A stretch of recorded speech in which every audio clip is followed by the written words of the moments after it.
pala. Morning guys. Ito kami. Alright. Ito kami ngayon.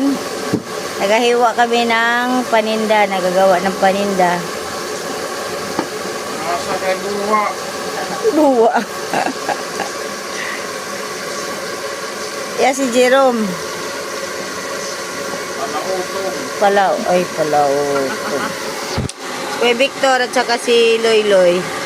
Nagatusok ng isaw. Palapisil. Ako man nagaluto.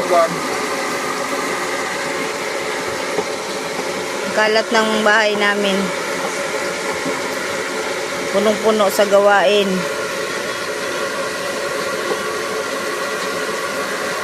Yan yung ito yung ginagawa namin araw-araw.